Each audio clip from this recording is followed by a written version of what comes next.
not even see. Oh, they taking the register. Let go! Let go! Let go! I got the register! I took the register!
They're just going about it like it's everyday business. Everything is normal.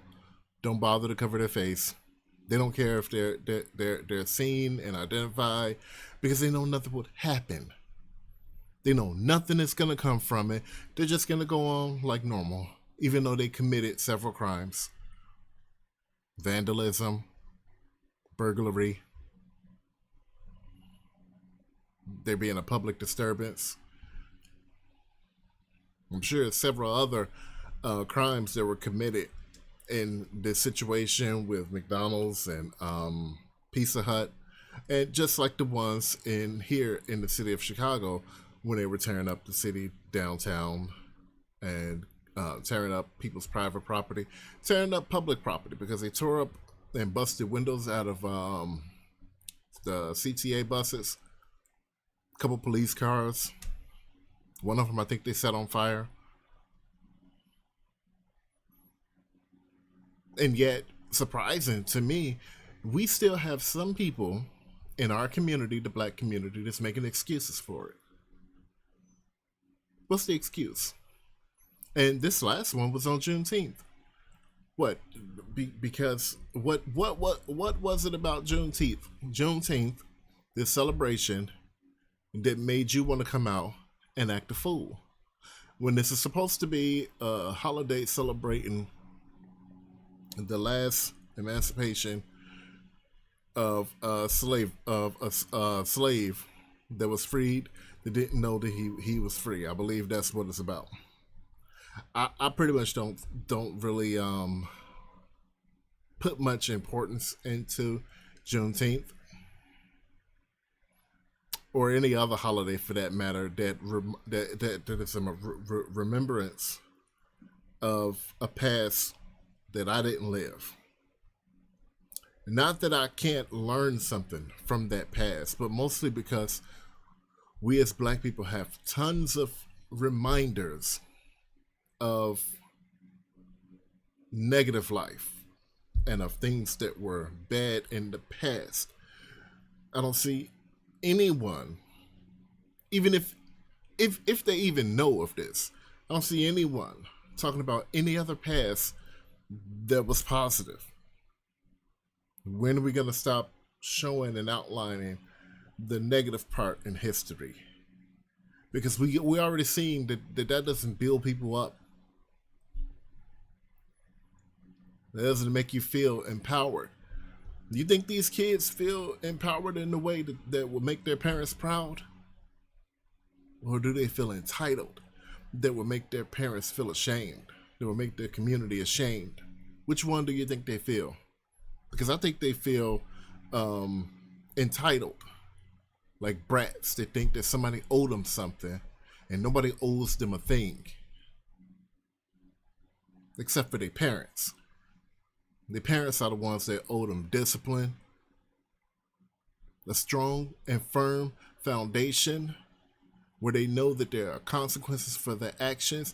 They should face consequences for their actions long before the police get involved.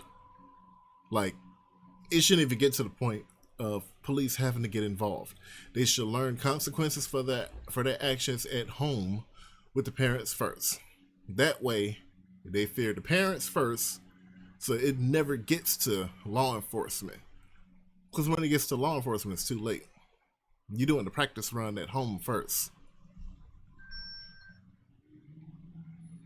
And if they actually learn responsibility, and if they actually had a strong and firm word at home from a father figure or a strong mother to put the fear of God into them, it'll never get to the point when any of these kids will have the nerve and the audacity to go out and destroy public property like it's nothing.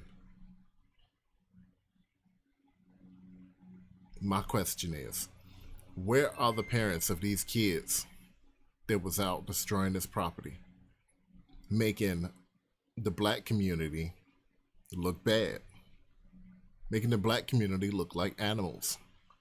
And as I look through this, that's pretty much what I see. I see kids from the black community spotted out all over. I actually didn't see any other race out there. It might have been, but the fact that I see basically the majority black people, we should be ashamed of ourselves. This video should upset us more than anybody else. It's behavior like this that make people walking down the street and see a black person walking towards them, and they want to cross the street. I don't blame them. I don't blame them one bit. Because this is the behavior that's portrayed on social media and on the TV. This is what we see. And then we have public officials making excuses for them. And it's only getting worse. When I've never seen teenagers this out of hand and unruly ever in my life, even when I was a teen. And when I was a teen, my peers, we all acted a fool, and I thought that was bad then. These kids, I'm gonna be very honest, these kids need their ass whooped. Like, serious, they need an old-fashioned ass whooping. And it seems like they never got it. I know a lot of people in this day and age tend to shy away from that good old-fashioned butt whooping that a lot of us grew up on. And they forget that's the reason why we didn't do crap like this. Because even when we got past the age of getting a good old-fashioned butt whooping, when you get your older teens and stuff like that, you get past that age. So by the time, you get past that stage. So by the time you are at the age where you're no longer in that stage, they don't have to worry about you. The big part of the work is done. Nobody's having to worry about you tearing up the street, tearing up public property. Not to say that there weren't outliers where that stuff didn't fly, because to be perfectly honest, growing up, there was kids that needed more than the strong hand and the strong voice from their mama. They needed the strong voice from their father, which, like I said, to be honest, a lot of us back then didn't have that. That's why we had problems. But now, these kids, they different. I don't even know what to say about them, but they different. But as for mine, I can say with all certainty, and I have teenage kids, all in the age frame that I've seen in there, I can say with all confidence, you won't see none of mine in no video like that, because they wouldn't be worried about law enforcement. They'd be worried about me, and that's how it should be.